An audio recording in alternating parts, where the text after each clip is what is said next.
समय की बहुत ही जरा कंजूसी के साथ बात करना पड़ रहा है।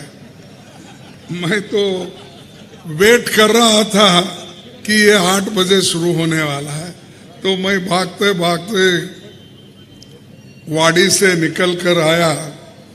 थोड़ी देर लगेगी यहाँ पर मालूम होने के बाद हमने थोड़ा समय लिया, इसलिए मैं आपकी क्षमा चाहता हूँ, माफ़ी चाहता हूँ। और ये चुनाव बहुत ही महत्वपूर्ण चुनाव है। लोग के कहेंगे कि चुनाव तो ऐसे ही आते हैं जाते हैं, क्या फर्क पड़ने वाला है। और बहुत से पार्टियां भी यही समझ के कंटेस्ट करते हैं, चलो 1 सीट से क्या होने वाला है, हम ठहरे तो क्या होने वाला है। तो ये ऐसा सोच सोच कर ठहरने वाले लोग हैं। आप बैठिए, मैं बुलाऊंगा उस वक्त आप आइए। जब तक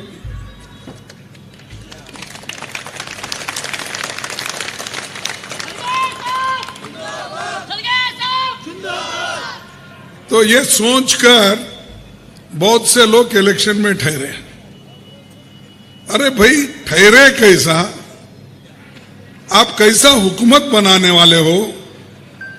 आपके पास कितने लोग हैं और आप लोगों को क्या देने वाले हो? ये अहम मसला है ना। ना आपके पास सारे कर्नाटक में लड़के सरकार बनाने की ताकत है, ना अपने बल पे आने का वो भी कोई आपके पास हैसियत नहीं है।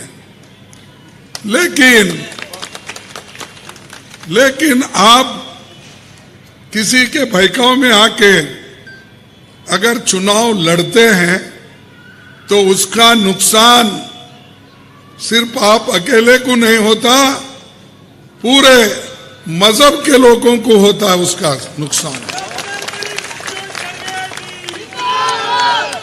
मेरे को बहुत लोग उचकाते हैं, मुझे भी, क्या साहब आप 52 साल से कांग्रेस में एमएलए, एमपी, राज्यसभा मेंबर, कभी हारे नहीं इलेक्शन। परसों का एक ही आ गया, मेरी बदकिस्मती बोलिए या लोग मेरे काम को नहीं जाने, ऐसा हो गया होगा। लेकिन मैं गुलबर्गा के नॉर्थ के लोगों का जो जोश और जज्बा देखा और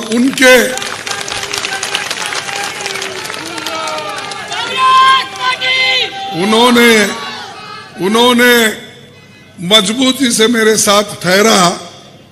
लेकिन कभी कभी ऐसा होता ना, जब हम साथ में रहते हैं, हमेशा लोग बोलते हैं साहब आप आगे बढ़ो, हम आपके पीछे हैं बोलते हैं। लेकिन हम आगे बढ़ते जाते हैं, वो पीछे वाले कब ढकलते मालूम नहीं होता। तो ऐसा होता है, लेकिन आप हमेशा मेरे साथ रहे, पीछे नहीं या सामने नहीं। तो साथ रहने वालों का मैं देख सकता हूं, राइट को लेफ्ट को कौन है, सामने कौन है देख सकता, लेकिन पीछे वाले की सूरत देख नहीं सकता मैं, और कोई भी देख नहीं सकते। तो फिर भी हम ये सोच के चलते हैं कि हर आदमी, जब हर इंसान उसके पास अच्छे गुण होते हैं, उसको अच्छी तालीम दी जाती है, वो खुश रहेंगे, अच्छे नीयत के रहेंगे, सोच के ही चलते हैं। लेकिन चलो कभी कभी ऐसा धोखा होता है और आदमी अच्छा काम करने के बाद, अच्छी नीयत रहने के बाद भी वो हारता है, उस बात को मैं छोड़ देता हूं। लेकिन आज ये जो कर्नाटक की सरकार है, ये 40% करप्शन की सरकार है। 40% कमीशन लिए बगैर कोई काम नहीं करती। और ये मैं नहीं कह रहा हूं, हमारे कॉन्ट्रैक्टर कह रहे हैं। उन्होंने एप्लीकेशन मोदी जी को दिया, उन्होंने एप्लीकेशन प्रेसिडेंट ऑफ इंडिया को दिया, उन्होंने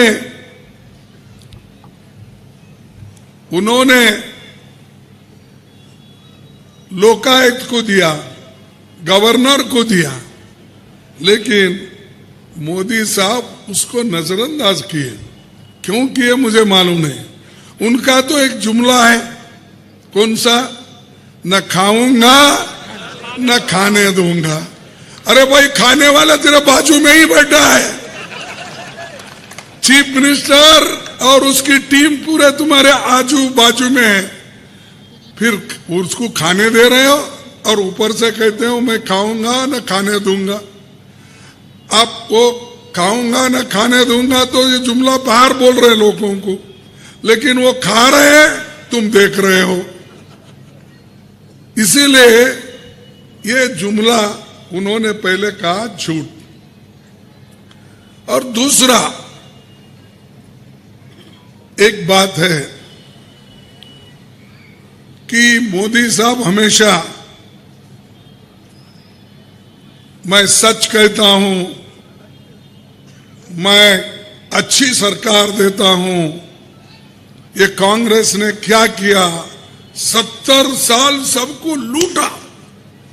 ठीक है भाई, कांग्रेस 70 साल अगर लूटा, आप आके क्या कर रहे हो? कांग्रेस ने तो आजादी दिलाई, कांग्रेस ने तो कॉलेज, स्कूल, इंजीनियरिंग कॉलेज बनाए, कांग्रेस ने तालीम दी। आजादी के पहले 16% लोग पढ़े लिखे होते थे और हमारे एरिया में सिर्फ 12%। लेकिन आज पढ़े लिखे लोग 72% है, 72%। ये किसकी देन है? ये तो आजादी के बाद कांग्रेस ही है ना भाई। 70 साल में क्या किए बोल के पूछते हैं, हम यही किए।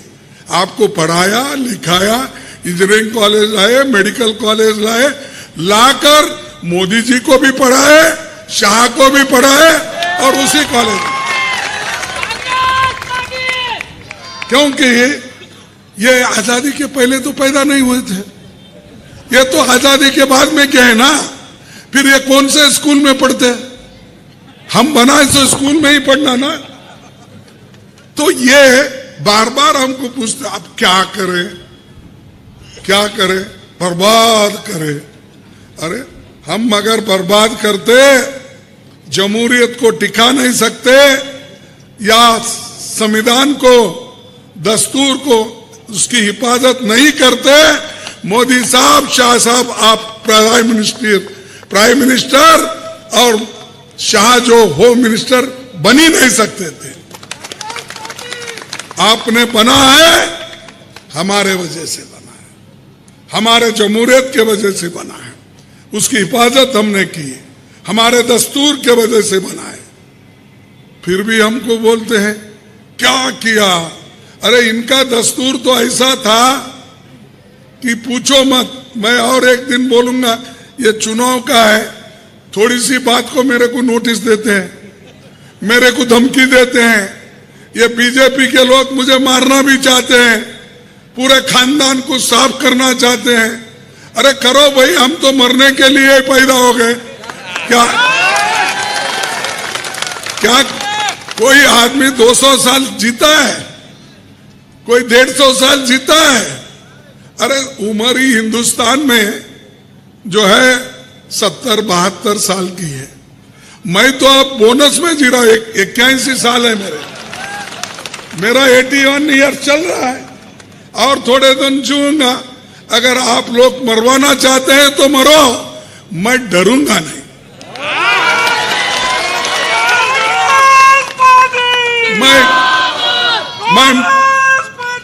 मैं मरूंगा नहीं, मैं वसूलों के लिए लड़ूंगा। पार्लियामेंट में भी लड़ा हूं, अभी भी बाहर भी लड़ूंगा। मेरे को कोई डरा के धमका के तुमके खानदान को खत्म कर दे बोले तो मैं डरने वाला नहीं। भाई मैं बचा हूं, मेरे घर में एक आदमी ही बचा था, मैं डरता नहीं। अरे हम अच्छी काम करने के लिए डरना क्यों? तो ये मोदी साहब हमेशा अपने लोगों को कह के बीजेपी हमेशा मुझे डराती है। मैं तो पार्लियामेंट में ही नहीं डरा, राज्यसभा में नहीं डरा, मुकाबला करते रहता हूं। मेरे जो क्वेश्चन रहते हैं उसका जवाब ही नहीं देते। मैं जब जोर से भाषण करने लगता हूं तो बीजेपी के एमपी को बोलते हैं बीजेपी के लोग, उठो उठो गड़बड़ करो। खड़गे साहब बोल रहे गड़बड़ करो, माफी मांगो बोलो। अरे राहुल जी लोकसभा के मेंबर है, मैं राज्यसभा का मेंबर हूं, मैं कैसा माफी मांगू? जिस जगह जिन्होंने बोला है उनसे पूछो ना जाके माफी मांगो बोल के। अगर हिम्मत है तो वो पूछो। उठते सुरते ही मैं जब भाषण करता माफी मांगो, कई के लिए माफी मांगो। राहुल जी कहे, मैं भी कहा, मेरे भाषण को भी आधा उन्होंने खत्म किया, राहुल जी के पूरे भाषण को खत्म किया। और राहुल ने किया था क्या? राहुल ने यही कहा था, भाई एक आदमी को आप इतना सपोर्ट कर रहे हो जो 2.5 साल में 12 लाख करोड़ का आदमी बन गया। उसकी 2014 में वो सिर्फ 3,000 करोड़ का मालिक था। वो इसमें 9 साल में कम से कम 12,50,000 करोड़ का मालिक कैसा बना? किसने बनाया? हम वो पूछ रहे थे। ऐसा पूछते ही ये पूछते समझकर तुम माफी मांगो, माफी, पूरा पार्लियामेंट बंद कर दिया हमने। और बाद में बोलते ये अपोजिशन के लोग हमेशा भाषण करते नहीं, डिबेट नहीं करते, अपने जो भी कुछ डिबेट में मुद्दे हैं वो नहीं रखते, ये हमको बोलते हैं। लेकिन वहां पर गड़बड़ करने वाले लोग यही बीजेपी के लोग, यही एमपी। और मोदी साहब चुप बैठते हैं, ऐसा देखते हैं वो। और दूसरी बात, अभी भी बोला मैं करप्शन का, तो दूसरों को चार्ज लगाते, ईडी, सीबीआई, जो कुछ भी है एजेंसीज लगाओ। कोई अगर अच्छा बात करता है, कोई जर्नलिस्ट है, कोई सही बात करता है, या उनके खिलाफ अगर वो बात जाती है, डालो जेल में इसको। अगर कोई तुम्हारे खिलाफ है, लगाओ बुलडोजर उधर। यही तो योगी कर रहा है। वो योगी को लेके ये जो मोदी जी है लेके दोनों फिर रहे भाई भाई के जैसा। अरे आपके पास कानून है, संविधान है और कानून भी है। कानून का इस्तेमाल करके आप सरकार चलाओ, ना कि बुलडोजर लगा के सरकार चलाने की आवश्यकता नहीं है। हमने बनाया कानून इसलिए, कानून के दायरे में अगर कोई कुछ भी करता है गलत, सभी को एक ही शिक्षा होना चाहिए। तो यहां पर वो नहीं चल रहा, ठीक है। दूसरी बात, अनएम्प्लॉयमेंट तो इतना बढ़ गया देश में। मोदी जी तो बहुत बोले पहले, क्या बोले? पहले तो एक जुमला निकाले शुरू में, बाहर का काला धन लाकर मैं आप लोगों को 15-15 लाख दिलाऊंगा, आपके जेब में डालूंगा बोले। डाले हैं? नहीं भाई, डाले होंगे, आप झूठ बोल रहे हैं। नहीं, फिर प्राइम मिनिस्टर कैसा झूठ बोलता है? मैं बोलता हूं, वो बोलते हैं कि भाई खड़गे साहब अपोजिशन में झूठ बोलते बोलते, मैं सही बोले तो वो झूठ बोलते हैं। लेकिन आपको मालूम होगा ना, प्राइम मिनिस्टर 15-15 लाख छुपके ला के आपके घर को दिया है, वो भी नहीं दिया। दूसरा, उन्होंने ये भी कहा हर साल मैं 2-2 करोड़ नौकरियां दूंगा। कहा कि नहीं? 2-2 करोड़ दिया, किसी को मिला? फिर मोदी वो भी झूठ बोला, ठीक है। और तीसरी बात उन्होंने कहा किसानों की आमदनी मैं दुगना करूंगा। किसी किसान की आमदनी दुगनी हो गई है? ये भी झूठ है, ठीक है। तो ये 3 झूठ तो हो गए। और किसानों को ये बोला फर्टिलाइजर मैं कम करता हूं, पेस्टिसाइड मैं कम करता हूं दाम उसके, ये बोला या नहीं बोला? ये चौथा झूठ हो गया। पांचवा, और बहुत है ऐसे। और उन्होंने ये कहा हमारे माँ बहना इतने परेशान हैं, जब मैं गांव में जाता हूं, वो जब देखता हूं औरतें चूल्हे के सामने बैठते हैं, लकड़ी जलाती रहती है, धुआं आंखों में जाता है तो उनके आंखों से पानी निकलता है। तो इसीलिए मैं, और जब वो चूल्हे में उपली लगाते हैं, वो धुएं से भी उनके आंखें खराब होते हैं और उनके आंखों से पानी निकलता है। वो देखकर मुझे रोना आ गया। मैं नहीं बोल रहे, मोदी के शब्द है। तो मेरे आंखों में पानी आ गया। इसीलिए मैंने तय किया मेरे माँ बहनों को मुफ्त में एक सिलेंडर देते जाऊंगा। क्या है भाई अब सिलेंडर की कीमत? 1200। हमारे जमाने में 410 रुपए था, अब मोदी जी के जमाने में 12। ये भी झूठ है क्या सच है?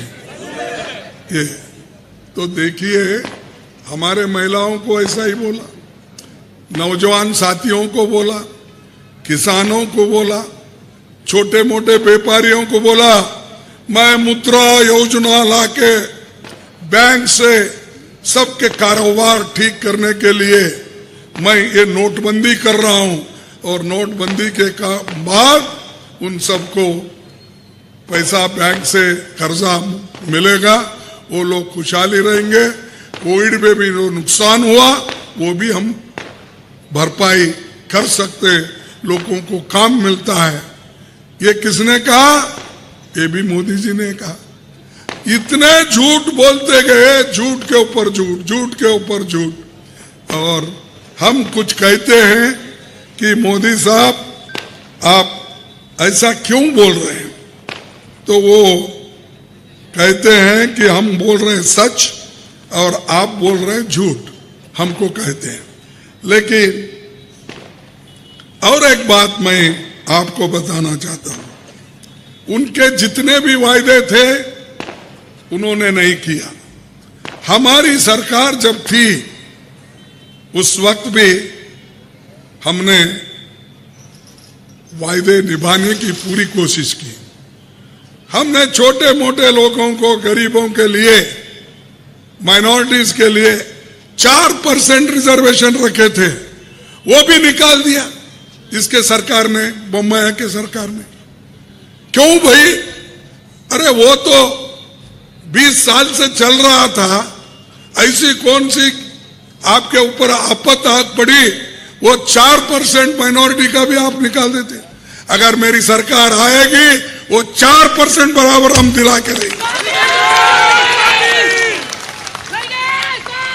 जैसा मैं संविधान को, दस्तूर को बदल के आप 7 जिले के लोगों को आर्टिकल 371J करके दिया, उससे नौकरियां मिल रहे, मेडिकल कॉलेज सीट मिल रहे, इंजीनियरिंग से मिल रहे या नहीं? तो ये हम दस्तूर बदलने का काम 7 जिले के लोगों को किया और आज वो कुछ आपने क्या किया हमारे एरिया के लिए? मोदी जी, बोम्मैया जी, आप क्या किए? इधर ना डेवलपमेंट के लिए पैसे दिए, ना रोड के लिए दे रहे हैं, ना इरिगेशन के लिए दे रहे हैं, ना इंडस्ट्री के लिए दे रहे। क्या है? सिर्फ कमीशन मारना, केस डालना। अब कितने केस डालने दो, और उस केस को तो हम फेस करेंगे। लेकिन एक बात जरूर कहूंगा कि जमहूरत में जब तक हम मिलके नहीं रहेंगे तब तक किसी को फायदा नहीं होगा। ये बहुत इंपॉर्टेंट है। किसी को टिकट मिलता है, किसी को नहीं मिला। मैं 52 साल से मेहनत कर रहा हूं। कभी मुझे क्या है कोई बड़ा हुद्दा कर्नाटक में मिला? मैं कभी नाराज हुआ? कोई कितने लोग मुझे भी उचकाने की कोशिश करे, साहब आप 52 साल से हैं, आप चीफ मिनिस्टर क्यों नहीं बन रहे? अरे चीफ मिनिस्टर एक ही बड़ा होता है क्या? जनता के हित में मैं चीफ मिनिस्टर नहीं था, आर्टिकल 371 जे करके दिया। कोई चीफ मिनिस्टर नहीं कर सकता था। बहुत से चीफ मिनिस्टर तो बन के गए, कोई किया क्या? उसको कमिटमेंट होना, आइडियोलॉजिकल कमिटमेंट जिसके पास होता है वो किस ना किस रास्ते से कुछ रास्ता निकाल के करता है। मैं नहीं ये कर रहा हूं कि मेरे पास जादू है, सब कुछ करके दूंगा, आप वोट दो। नहीं, जो होता है मैं जरूर करूंगा, करते आया हूं और कल भी करूंगा, मरते दम तक करूंगा।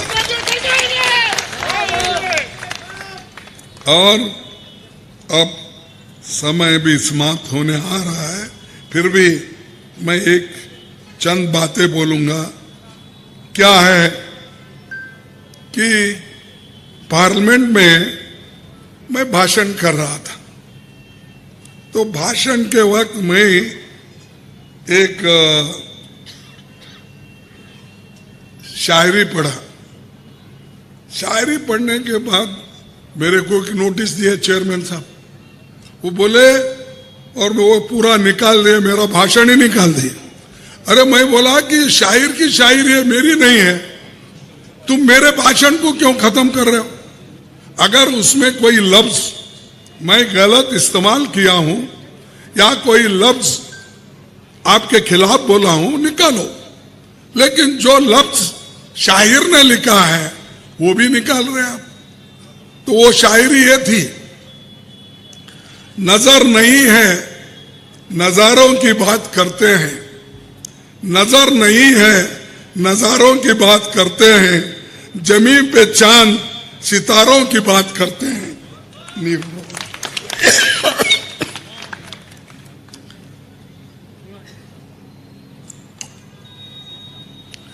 जमी पे चांद सितारों की बात करते हैं, वो हाथ जोड़कर बस्ती को लुटाने वाले भरी सभा में सुधारों की बात करते हैं। बड़ा हसीन है उनकी जबान की जादू, लगा के आग बाहरों की बात करते हैं।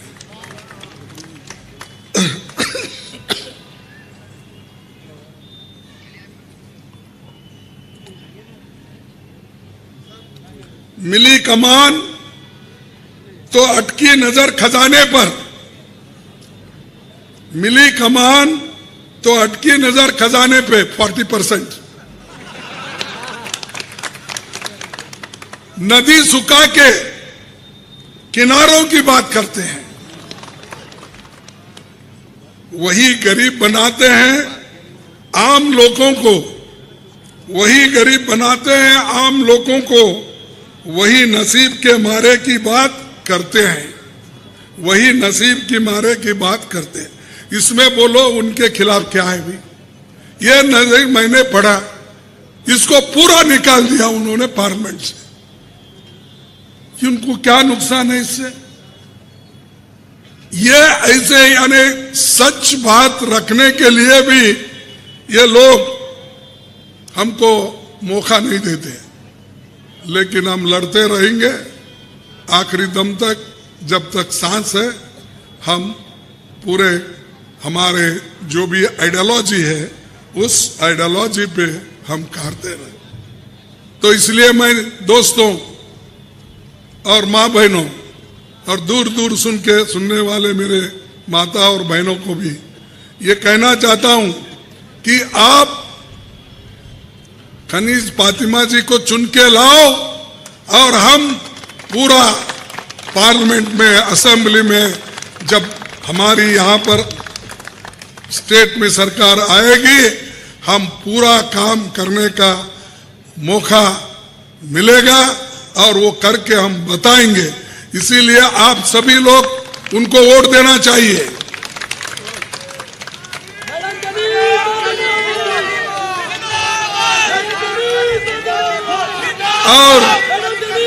और मैं पूछता ये क्यों देना चाहिए? ये तो है मैं झूठ क्या क्या बोले वो सब बोला, कैसा लूटे वो भी बोला, कैसा कमीशन मारे वो भी बोला, सब चीज तो बोला। शायरी भी एक बोला तुम्हारे को समझ में आने के लिए भी, वो भी कहा। तो मोदी को तो समझ में नहीं आता, कम से कम आपको समझ में आता है, तो इसलिए मैं बोला। अब दूसरा, हम क्या करने वाले हैं? हमारी हुकूमत जब आएगी, कैबिनेट बनेगी, पहले ही कैबिनेट में 5 हमारे वायदे हैं, गारंटी है। वो 5 गारंटी को हम अमल में लाएंगे। एक गारंटी है गृह ज्योति।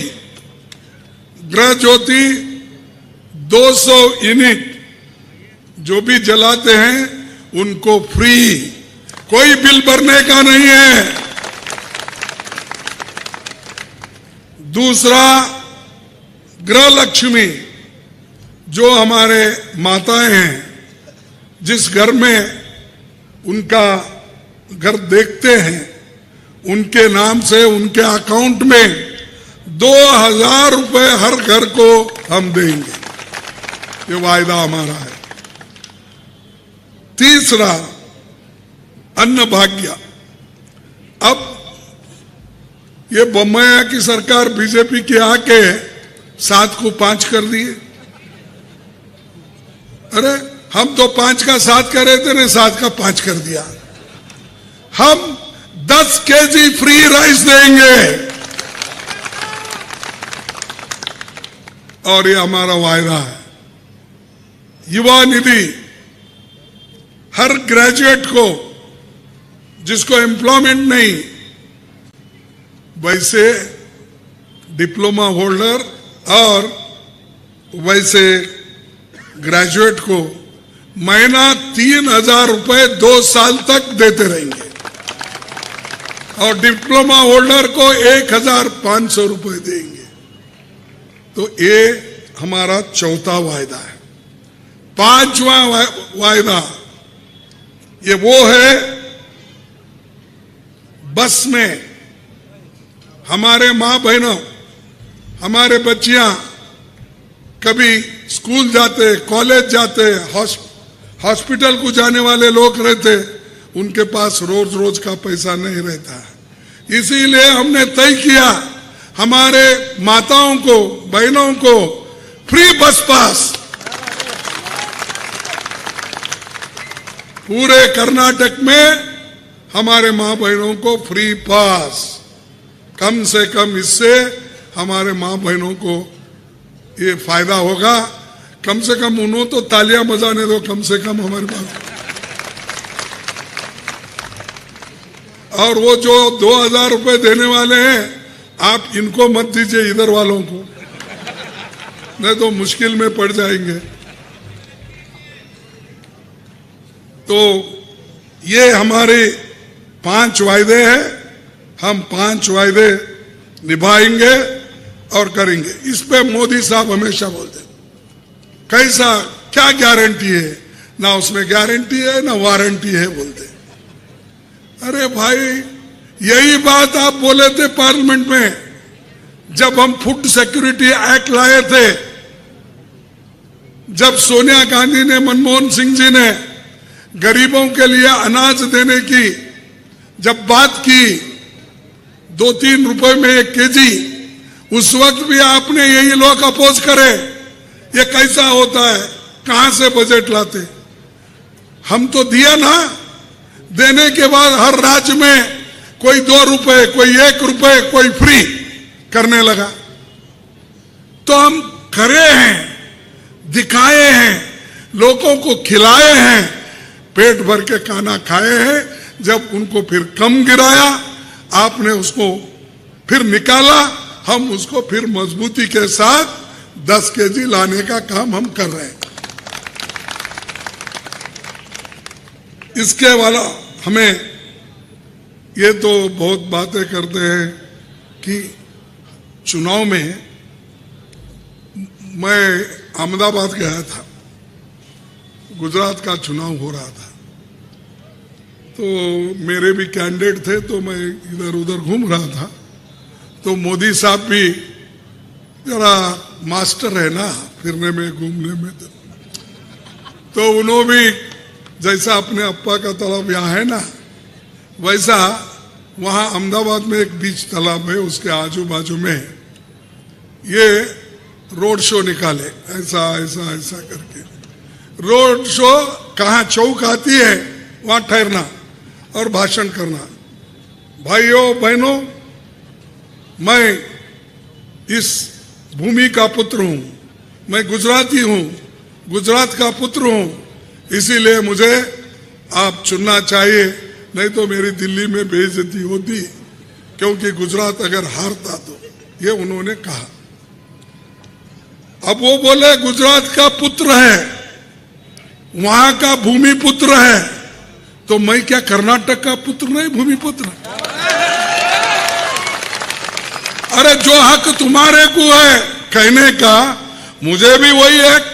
मैं भी गुलबर्गे में पैदा हो गया हूं, मैं इस मट्टी का ही आदमी हूं, मैं भी भूमि पुत्र हूं। तो इस बार मोदी मेरे फेवर में प्रचार करेंगे, क्योंकि मैं यहाँ का भूमि पुत्र हूं ना। उन्होंने वहां का भूमि पुत्र समझ के वोट मांगा था। अब मल्लिकार्जुन खड़गे कर्नाटक का भूमि पुत्र है। तो भाइयों, ऐसी ऐसी बातें करके वो कभी गुजरात में गए तो वो बोलते हैं, यहाँ आते हैं तो कभी बोलते हैं कि समाज में गई तो एक तुम्हारा भाई यहाँ है, दूसरा भाई वहां है। कभी किसी को बोलते हैं एक तुम्हारा पुत्र यहाँ है, दूसरा पुत्र दिल्ली में है। ऐसी बातें करते रहते हैं। तो ये आप ऐसा बोलिए, आप प्राइम मिनिस्टर हैं, आपकी पॉलिसी क्या है, आपका डेवलपमेंट एजेंडा क्या है?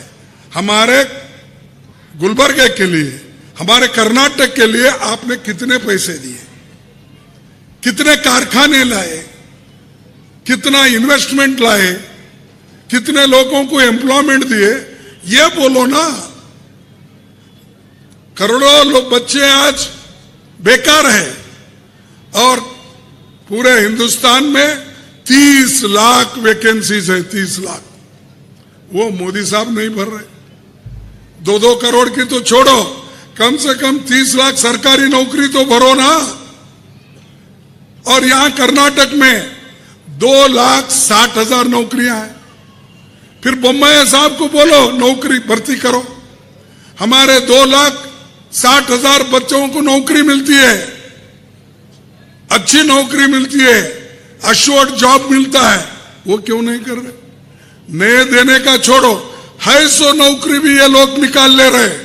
क्योंकि अगर ये नौकरी दिए तो किसको जाएंगे? रिजर्वेशन के तहत गरीब लोगों को जाएंगे। इसीलिए वो नहीं चाहते कि ये नौकरियां भरे। तो ये उनका मंशा है। इसीलिए वो यही चाहते हैं कि किसी ना किसी वजह से वो देश को तंग, गरीबों को तंग और बर्बाद करना चाह रहे हैं और उसी लाइन पे वो चल रहे हैं। अब चुनाव में तो कर्नाटक में कितने बार आए, कितने मीटिंग के, सब आपको मालूम है। एक प्राइम मिनिस्टर इतने बार आता है, गुलबर्गा जैसे शहर में 3-3 मीटिंग, 4-4 मीटिंग करे, सुरपुर में करे, मलकेड़ में करे, गुलबर्गा में करे, उधर एक इधर एक, कहाँ नहीं गए, गली छोड़े नहीं, कुछ भी नहीं छोड़े। और जब मैं गुलबर्गा का सीट मेयर का हारा तो दावणगेरे में बोले खड़गे जी के गढ़ में फूल खिला, ये बोले हो, आप सुने नहीं होंगे दावण। तो इज्जत मेरी गई कि आपकी गई? तो हमारी मेजॉरिटी थी, इसके बावजूद उन्होंने एमएलसी लोगों को, बाहर के लोगों को लाके मेंबर बनाया। जनता हमारे को साथ दी, जनता हमको मेजॉरिटी में चुन के लाई। फिर भी छोटे से शहर में भी पैसे का खेल करके एमएलसी को बाहर से लाते आप। यहां के लोगों को करो, मैं मानता हूं, लेकिन बाहर के एमएलसी को मेंबर बना के, वोटर बना के आप एक वोट से जीतकर डंगोरा पिटवाते हो मैसूर में, दिल्ली में। अरे खड़गे जी के कॉन्स्टिट्यूंसी में फूल खिला, उनका किला टूट गया। अरे मेरा किला मेरे लोग हैं, तुम्हारे हाथ से क्या होता तोड़ने का? जब तक लोग मेरे साथ हैं तब तक इस किले को कोई तोड़ नहीं सकता। ये मेरा किला नहीं, लोगों ने जैसा बिल्डिंग बनती है ईंट के ऊपर ईंट रख के, दरवाजे लगा के तब घर बनता है, वैसा किला हमारे लोगों से जोड़ते हुए बना हुआ किला है। इसको कोई उखाड़ के फेंक नहीं सकता, उतना दम किसी के पास नहीं है। तो भाइयों, ये एक है। और झगड़ा चल रहा है मणिपुर में, वोट मांग रहे यहां पर। अरे एक प्राइम मिनिस्टर, आप वोट के लिए यहां फिर रहे हो, तो मणिपुर में दंगे हो रहे, 54 लोग मर गए, कश्मीर में जवान मर गए, टेररिस्ट फिर शुरू हो गए। वो मणिपुर में वैसा ही चल रहा। लेकिन बहादुर यहां हर जगह 56 इंच छाती लेके घूम रहे। अरे देश के हिफाजत की बात करते हैं तो सिर्फ क्या वोट मांगने के लिए करते हैं? सिर्फ वोट के लिए आप यहां घूम रहे, गली गली घूम रहे हो, और वहां मणिपुर में नहीं जा रहे हो। तो इसीलिए भाइयों और बहनों, मेरा टाइम भी हुआ, फिर मेरे को नोटिस आ जाएंगे, अभी 3 मिनट बाकी है। इसीलिए मैं यहीं अपनी बात को खत्म करता हूं, क्योंकि इन्होंने ना देश संभाल सके, ना लोग संभाल सके, ना करप्शन कम कर सके, ना किसानों को मदद कर सके, और ना माइनॉरिटी के जो रिजर्वेशन के लिए इन्होंने अपना मुंह भी नहीं खोला। तो हर चीज में ये सरकार एक बेकार सरकार है, इसको उखाड़ के फेंकना चाहिए नहीं। सभी हाथ उठाओ, उधर के लोग नाराज दिखते उधर सभी।